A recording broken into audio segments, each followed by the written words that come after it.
주시는 하나님의 말씀은 잠언 11장 23절에서 31절까지 말씀입니다.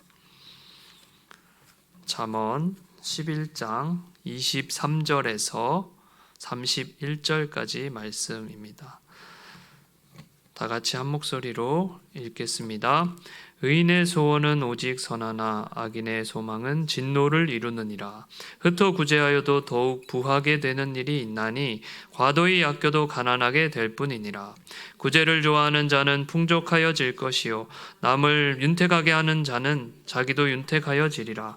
곡식을 내놓지 아니하는 자는 백성에게 저주를 받을 것이나 파는 자는 그의 머리에 복이 임하리라.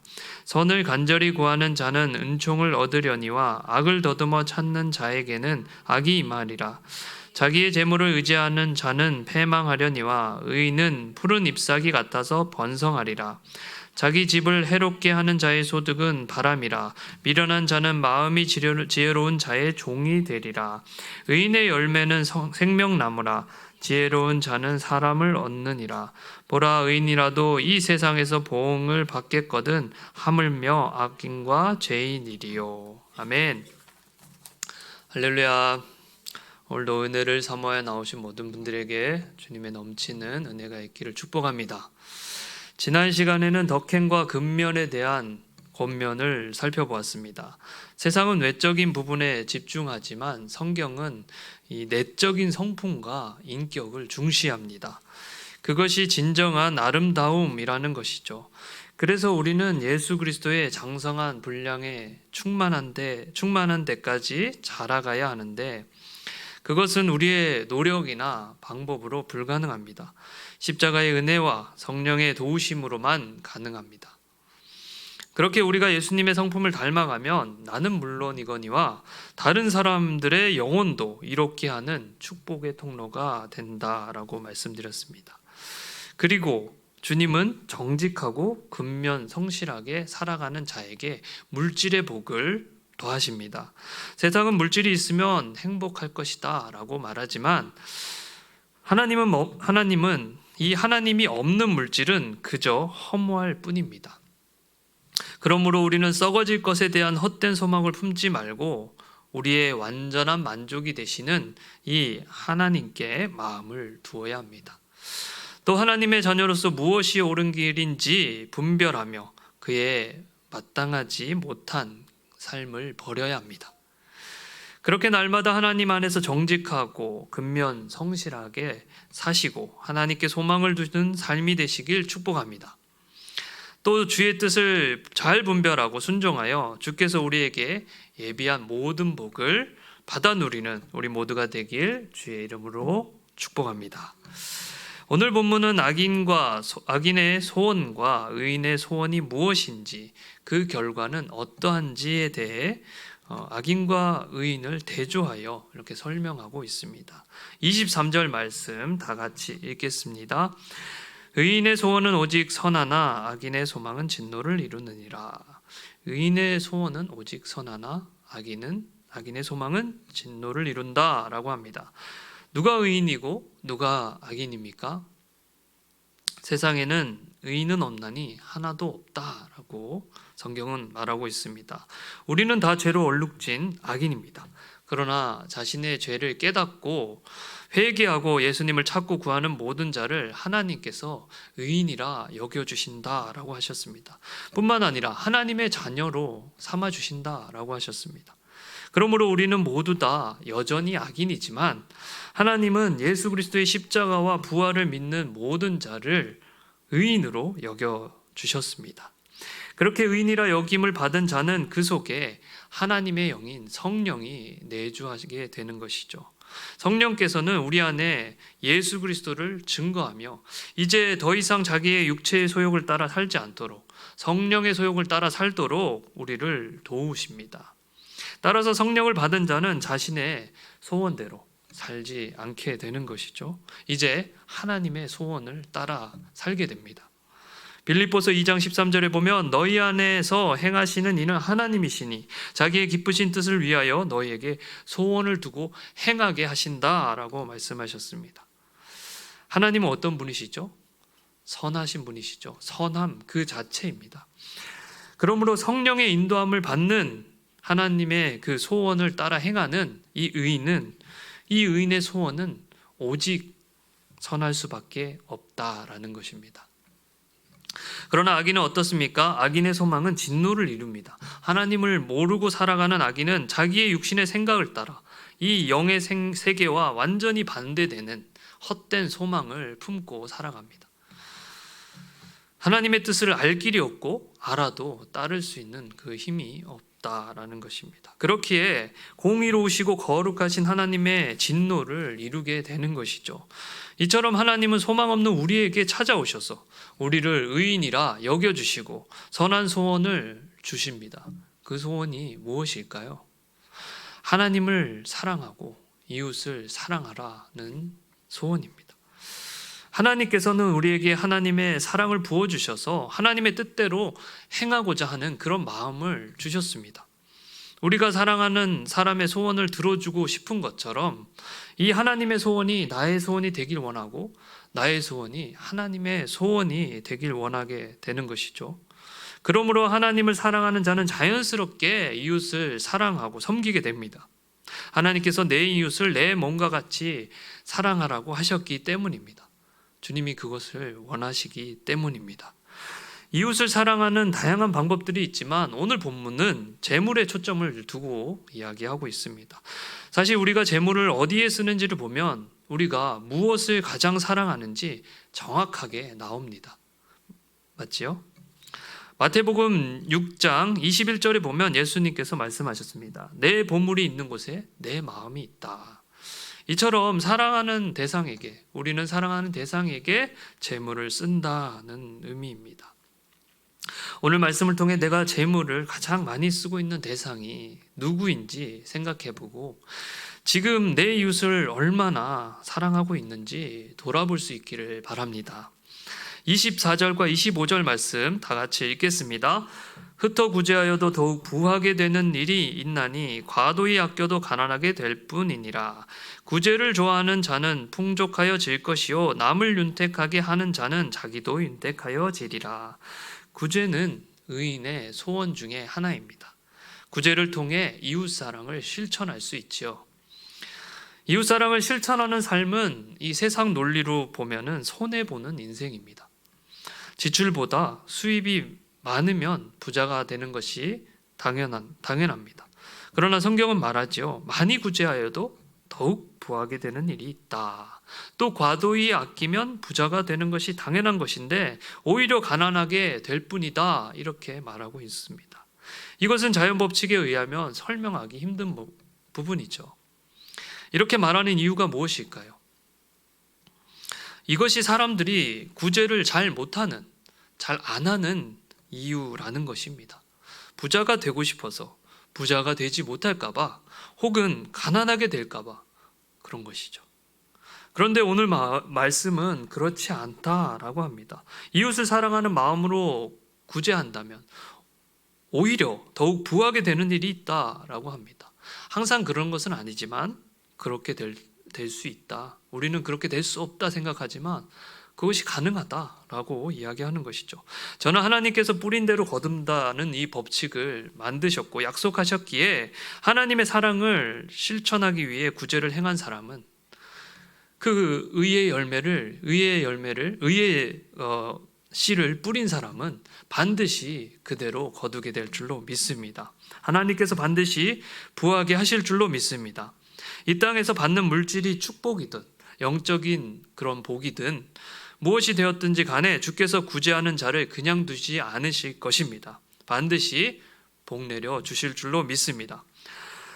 여러분들도 다들 이렇게 잘하고 계실 줄로 믿습니다. 그러나 다시 한번 오늘 말씀 그대로 권면드립니다. 주변에 어려운 이웃들에게 구제를 실천하시기 바랍니다.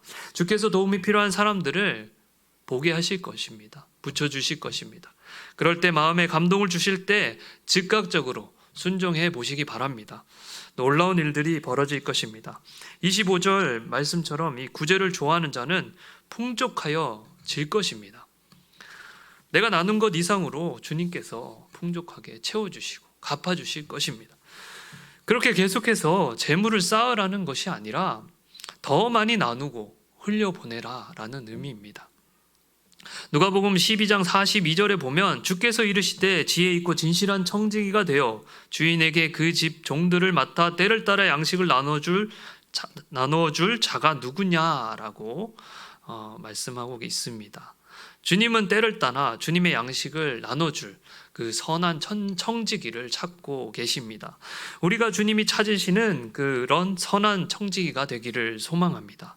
그렇게 주님이 자주 쓰시는 그릇, 유용하게 쓰시는 그릇이 다 되시길 축복합니다. 요일서 3장 17절에 보면 누가 이 세상의 재물을 가지고 형제의 궁핍함을 보고도 도와줄 마음을 닫으면 하나님의 사랑이 어찌 그 속에 거하겠느냐. 자녀들아 우리가 말과 혀로만 사랑하지 말고 행함과 진실함으로 하자. 말로만 혀로만 사랑한다고 하고 행함과 진실함이 없는 경우가 있다는 것이죠. 그러므로 주께서 우리에게 주신 재물을 이웃을 사랑하는 그 진실한 마음을 담아 잘 나누어 주시기 바랍니다. 그리하면 여러분 안에 하나님의 사랑이 더욱 충만하게 부어질 것입니다. 그렇게 남을 윤택하게 하는 자는 자기도 윤택하게 되는 것입니다. 마태복음 25장에 보면 예수님께서 세상에 다시 오실 때에 모든 민족을 양과 염소로 구분하는 것 같이 구분하신다라고 말씀하십니다. 그러면서 오른편에 있는 이 양들에게, 양의 무리에게 이렇게 말씀하시죠. 내가 줄일 때에 너희가 먹을 것을 주었고 목마를 때에 마시게 하였고 나그네 되었을 때에 영접하였고 헐벗었을 때에 옷을 입혔고 병들었을 때에 돌아보았고 옥에 갇혔을 때에 와서 보았다라고 하십니다. 그러자 이 의인들이 뭐라고 합니까? 주여, 우리가 언제 주께서 줄이신 것을 보고 음식을 대접하였으며 목마른 것을 보고 마시게 하였나이까? 이렇게 말하죠. 그런 적이 없다는 것입니다. 그러나 주님은 이렇게 말씀하십니다. 내가 진실로 너희에게 이르노니 너희가 여기 내 형제 중에 지극히 작은 자 하나에게 한 것이 곧 내게 한 것이니라. 아멘. 모든 만물의 창조주시며 주관자이신 이 하나님의 계획과 능력을 우리가 다 이해할 수 없습니다. 하나님은 그렇게 일하시는 분이십니다. 하나님이 일하시면 아무도 막을 수 없습니다. 그러므로 오늘도 하나님의 말씀 그대로 순종할 때 주께서 우리를 통하여 영광을 받으시고 우리에게는 넘치는 기쁨으로 충만하게 하실 줄로 믿습니다. 26절과 27절 다 같이 28절까지 다 같이 읽겠습니다. 곡식을 내놓지 아니하는 자는 백성에게 저주를 받을 것이나 파는 자는 그의 머리에 복이 임하리라. 선을 간절히 구하는 자는 은총을 얻으려니와 악을 더듬어 찾는 자에게는 악이 임하리라. 자기의 재물을 의지하는 자는 패망하려니와 의인은 푸른 잎사귀 같아서 번성하리라. 곡식을 내놓지 않는 자는 왜 곡식을 내놓지 않을까요? 자기의 재물에 대한 욕심 때문이죠. 그래서 다른 사람들을 배려하지 않는 사람들이다 이렇게 이야기합니다. 그들은 자기의 소유를 자기 마음대로 할 수 있는 권리가 있습니다. 그것을 내놓지 않는다고 해서 다른 사람이 욕할 수는 없습니다. 그런데 내가 원하는 대로 했을 때 만약에 다른 사람이 고통받는다면 한번 생각해 보아야 한다라는 것이죠. 우리에게는 다른 사람을 배려할 의무 또한 있기 때문입니다. 특별히 그리스도인들은 더욱 그리해야 하겠지요. 그냥 무상으로 나누어 주라는 것이 아닙니다. 대가를 받고서 팔으라는 것입니다. 그러한 경우에 내 소유에 대한 대가를 내가 받았음에도 불구하고 하나님은 그렇게 배려하는 마음을 굳이 너가 그렇게 하지 않아도 되는데 그렇게 한 것에 대해서 그의 머리에 복이 임한다라는 축복을 약속하십니다. 굳이 그렇게 하지 않아도 강제할 수 없는데 그렇게 자비를 베푼 것에 대해 주님은 그 상을 결코 잊지 않을 것이다 약속하고 계시는 것입니다. 그렇게 27절 선을 구하는 자는 은총을 얻습니다. 그러나 악인은 의에 대해서 눈을 감은 자입니다. 더 이상 의에 대해서 모른 척한다라는 것이죠. 그런 자들은 눈을 감고 의에 대해서는 눈을 감고 악을 찾기 위해서 막 더듬어 악을 찾습니다. 그런 자들은 이제 그가 원하는 대로 그 악이 그들에게 임하게 되는 것이죠. 그리고 28절, 재물을 의지하는 사람들이 많습니다. 그런 사람은 패망할 것이다. 이렇게 성경은 말하고 있습니다. 마태복음 13장의 씨 뿌린 자의 비유를 보면 네 가지 땅에 뿌려진 씨앗과 그 결과에 대해서 말씀하고 있습니다. 그 중에 세 번째 가시떨기에 뿌려진 말씀은 어떤 열매를 맺습니까? 마태복음 13장 22절입니다. 가시떨기에 뿌려졌다는 것은 말씀을 들으나 세상의 염려와 재물의 유혹에 말씀이 막혀 결실하지 못하는 자요. 말씀을 들으나 세상의 염려와 재물의 유혹에 막혀 결실하지 못한다라고 하고 있습니다. 이처럼 세상의 염려와 재물의 유혹은 우리로 열매 맺지 못하게 하는 것이다라는 것입니다. 가로막는다는 것이죠. 주님은 열매 맺지 못하는 나무를 어떻게 하신다고 하셨죠? 찍혀서 불에 던져질 것이다. 아주 무서운 말씀이죠. 그럼 의인은 어떤 사람입니까? 하나님을 의지하는 사람입니다. 악인은 재물을 의지하는 사람들이죠. 이 의인은 하나님을 의지하여서 그는 푸른 잎사귀 같아서 좋은 열매를 많이 맺으며 번성하고 또 번성할 것입니다. 그렇게 축복의 통로가 되는 것이죠. 내가 하나님께 또 하나님 안에서 많은 열매를 맺고 그것이 물질적인 열매든 영적인 복이든 그것을 통해서 내 주변 사람들이 다 같이 복을 누리게 된다라는 것입니다. 그렇게 하나님을 의지하는 사람은 많은 사람을 이롭게 한다는 것입니다. 여러분, 내가 정말 의지하는 것이 무엇인지 돌아보기를 원합니다. 재물인지 하나님인지 분명하게 보고 우리가 하나님을 의지하는 삶이 되어야 할 줄로 믿습니다. 마지막으로 29절에서 31절 말씀 읽겠습니다. 자기 집을 해롭게 하는 자의 소득은 바람이라. 미련한 자는 마음이 지혜로운 자의 종이 되리라. 의인의 열매는 생명나무라. 지혜로운 자는 사람을 얻느니라. 보라, 의인이라도 이 세상에서 보응을 받겠거든 하물며 악인과 죄인이리요. 재물을 의지하는 자는 미련한 자이며 자기 집을 해롭게 하는 자입니다. 그들의 소득은 바람과 같다고 합니다. 또 그들은 지혜로운 자의 종이 될 것이다 라고 성경은 말하고 있습니다. 말씀을 맺겠습니다. 이렇게 성경은 계속해서 세상의 재물의 가치보다 더 중요한 것이 있다고 말합니다. 재물보다 중요한 것이 무엇입니까? 하나님의 가치죠. 내적인 가치, 영적인 가치. 또 무엇보다 중요한 것은 사람이고 이 사람을 얻는 자가 지혜로운 자이다 이렇게 말씀하고 있습니다. 내 주변에 사람들, 어려움을 겪는 사람들 돌아보고 살리는 은혜가 우리 모두에게 있기를 축복합니다. 그렇게 재물을 의지하지 말고 하나님을 의지하는 자는 많은 열매와 보응을 받을 것이고 악인도 마찬가지 그에 따른 보응이 반드시 있을 것입니다. 그러므로 오늘도 이웃사랑을 실천하라는 이 하나님의 선한 소원을 따라 행하며 하나님께 귀하게 쓰임받는 저와 여러분이 다 되시길 주의 이름으로 축원합니다. 기도하겠습니다.